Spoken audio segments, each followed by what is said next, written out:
हम नागेंद्र उजाला सबसे पहले पावन पवित्र धरती मठिया श्री राम के छू के कोटि कोटि प्रणाम कर रहल बानी।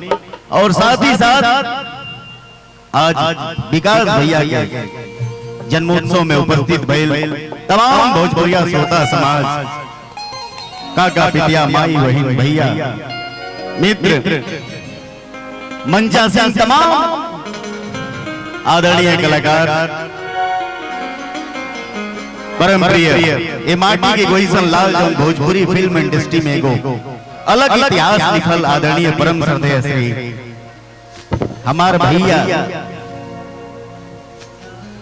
नाम करे के औकात हमार नहीं थे, तिवारी जी जरूर कहे भैया के अनगिनत फिल्म केहू कलाकार भोजपुरी इंडस्ट्री में बाकी नहीं के जगह फिल्म भैया ना कहीं जोरदार ताली बजा के एक बार स्वागत कर दे भैया का। विकास भैया एक वैसा नाम इंडस्ट्री में आगे गर्दा मचा देनी है, माटी से एक वैसा बेटा के दहनी आप सब, एक वैसा भाई के दहनी जी पूरा इंडस्ट्री में खलबली मचा दे।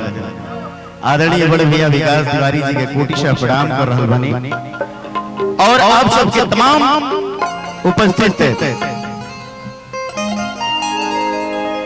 माई बहन भैया, मीडिया से आयल आदरणीय लोग, यूट्यूबर भैया, प्रशासन से आयल आदरणीय बड़े भैया, आप सबके हम नागेंद्र उजाला चरण छू के प्रणाम कर रहल बनी। यही जैसे श्रद्धा के सुमन रुआ सबके चरण में अर्पित कर रहल बनी, ताली बजा के लेगा के आशीर्वाद आई। नाम अगर रखल जाए तो बिहान हो जाए, इतना कलाकार की संख्या बा। हम से प्रार्थना करते नहीं कि भैया जुग जुग जी ही और ऐसे ही हमने के आशीर्वाद प्यार दुलार देते रही, लुटावत रही, बरसावत रही। सुनील भाई तमाम गाना सुननी शुरुआत भइल अंखिया फर फर फर करता से, ओकरा बाद अनगिनत गाना आइल। पिछला साल गाना हिट गइले रहल एक एक गो दिल मनवैया 1000 बार। गोलू भैया के टीम के प्रणाम कर रहल बानी। यही से शुरुआत आप सब कहनी एगो हई चेहरा देख ली, सुनील यादव गोपाल ज्वाला भैया के चेहरा तानी नो एगो अलग गर्दा एकदम जलवा यहाँ के मचौले रहत नहीं। अबे हम यहाँ के जलवा सुने के मिली, देखे के मिलेगा। और माइक भैया दिया जाओ तो तनी एगो माइक और मुकेश भैया जोड़ा नहीं गए। शुरुआत करें में एक दिल मंगवैया 1000 बार दूगो गीत मात्र गाए, काहे से मंच पर कलाकार के संख्या इतना बाकी दूगो गावल जाई तब वो बयान हो जाए। पहल का गीत हमारे एक दिल मंगवैया 1000 बार है। एक गीत के लेके अपना भाव में रूरा का कहे हेलो हेलो का हाल बा, ठीक बानी लो? आई भैया, हम कॉमेडी सुनील हंकारपुर पोस्ट मुसहरी बाजार जिला गोपालगंज के निवासी हैं भैया। आज बड़ा अच्छा लगता, आज विकास भैया के बर्थडे में हमारा आवे के आगमन भइल बा, जो उनके विकास भैया के बर्थडे के ढेर सारी शुभकामनाएं। मैया रानी हमेशा यहाँ की जिंदगी में हमेशा खुशियाल भरले रही। ज्यादा टाइम ना ले, ऐसे तो ज्यादा हमारा बहुत कुछ कहे के बा आप लोगों से। आज जिंदगी में पहली बार ऐसा स्टेज हमके मिलल बा, जो उनकी एगो आदमी हमके ना देखत रहे, हमार के वीडियो ना करते रहे। आज हमारे सामने इतना सारा कैमरा लगल बा, आज हमरा बहुत खुशी होता। वो खुशी के प्यार से आप लोगों के जितना भी स्टेज पे बैठे बने लोग, हमार बड़ गार्जियन स्वरूप हमार बड़ भैया और हमार चाचा चाची और हमार होने महतारी बहन बैठे बनी लोग, सबके गोड़ छू के गोड़ लगतनी। तनिक बेर ताली बजा के तनी हमरा का आशीर्वाद दे देव लो। प्रेम से बोली सांचे दरबार की बाह। लगता कि खाना वाना खैनी हो लखू, बड़ा अच्छा लगता। कल गोरखपुर में गए रहनी काज नहीं, वो जाके लोग के बोलिए ना निकसत रहे, मगर हमारा प्यार आशीर्वाद दे कि वहाँ इतना तेज हो गए लोग कि वहाँ लोग की दम से इतना अच्छा काम हो जाए कि बड़ा वहाँ के लोग दर्शक लोग खुश रहनी लोग। ताई लोग ज्यादा टाइम ना ले, एबे भैया के एगो केक कटात रहल देख जनी पिछवा मेहरारू रहली कहतरी ले गई ना भैया केक खिया के कहतरी ए दादा एमे अंडा उंडा नहीं खेले मिलावो, हम शाकाहारी हैं, हम अंडा वाला केक ना खाई लिए दादा। ए बाबू हमरी मुंह में मत पुछी दादा। तो बड़ा हमरा खुशी भइल, बड़ा अच्छा लागल। तो आई हमरा बड़ भाई नगेंद्र जी की सपोर्ट से आज हमारा स्टेज मिलल बा। ऐसे ही प्यार आशीर्वाद देते रही भैया, एक बार तो हमरा को आशीर्वाद दे। अरे होने आशीर्वाद आदरणीय देवेंद्र तिवारी जी से, आदरणीय श्री विकास जी से। आज हमारे बड़े भैया नाम हमको नहीं बड़ी वायरल बनी है, बहुत वीडियो चलता है। आप लोगों के सपोर्ट से एगो छोट कलाकार के आज ही इतना ज्यादा मंच मिलल बा। आज एगो बात कहल चाचा ने किकरी दुआरी पर डांस नहीं की कइले, मगर क्यों सपोर्ट ना कइले। आज आप लोगों से कहते हैं कि ये धरती पर तू ही आदमी बने को शिल्पी दे दी, और आज हमारे नगेंद्र उजाला जी।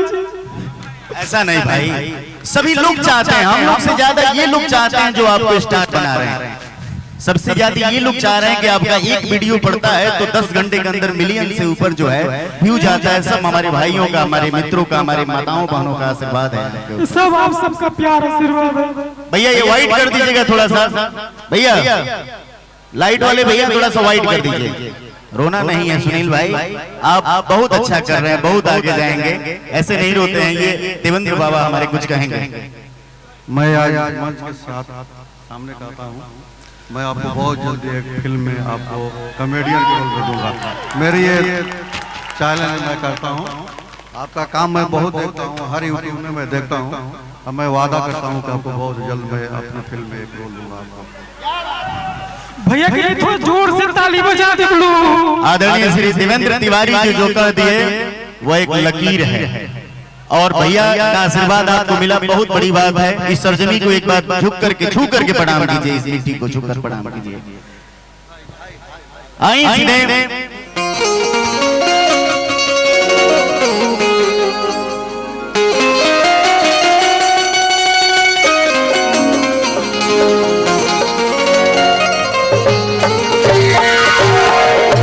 एगो जय घोष ओ बाबा के दरबार में, जौना बाबा के आशीर्वाद से हमनी के सब हुई जा उपस्थित बनी जा, गाओ तनी जाओ प्रेम से बोली संतोषनाथ बाबा की जय। अब सुनील भाई रोएंगे नहीं कि अपना भाव में आ जाए। काजल जी भी आ जाएगा और पल्लवी जी आप भी आ जाइए, काजल जी, हाँ पल्लवी जी भी आ जाइए, हाँ दोनों आदमी आ जाइए। संतोष सुनील जी बीच में रहेंगे, आप भी आइए। और काजल जी का हम बड़ा फैन थे, जिस टाइम वो डांस करती थी तो हम उनका बड़ा ज्यादा वीडियो देखते थे। हम उनका थोड़ा 2 स्टेप भी कर लेते हैं आप लोगों का आशीर्वाद से। एक को दिल मंगवैया हजार पीछे पड़ा यूपी बिहार, उत्तर प्रदेश और बिहार के संगम करौनी भैया कोटि कोटि प्रणाम करते हैं। और सुनील भाई के आदरणीय श्री देवेंद्र तिवारी जी के आशीर्वाद मिलल, फिल्म में तो पक्का हो गया, जाके भाई भुला मत जाइए कि हमके पीछे तू कबले घूमई एने आ जाए, अपन बॉयफ्रेंड कबले बनईबू, इहे जाने खातिर दिल बेकरार बा। अरे हो एक बार का हो बोलिए ना, अरे हो क्या हो, अरे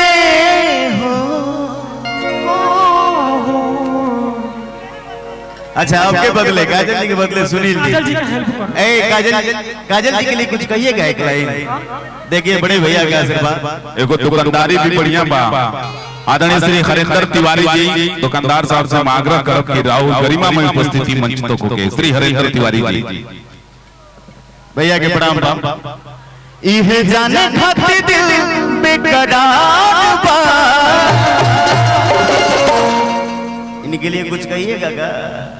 काजल जी की ऐसे एगो गांव में एगो लड़की रहे। अच्छा जब कोनो लड़की देहात में रहे सब भले ओकरे घरे कैसनो परिस्थिति होके, भले रोज रण हो खुताओ हो के, बाकी जब जाली से हितई में तो जे हिंदी में बात करेली सब। अच्छा आजकल देखत नहीं बड़ा बफर सिस्टम में चौमिन लागी जाता है।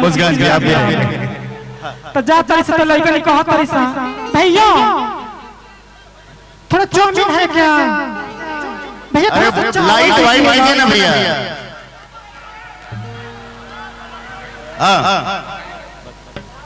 भैया लाइट वाला होई है जाने खाते दिल में करार बा। अरे ए हो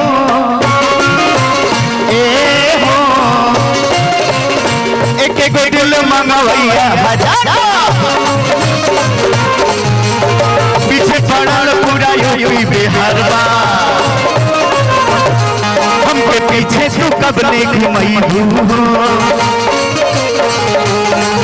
अपन बॉयफ्रेंड कब ले बनई हमके पीछे तू कब ले घुमई अपन बॉयफ्रेंड कब ले बनई इहे जाने खाते दिल में करार बा। अरे हो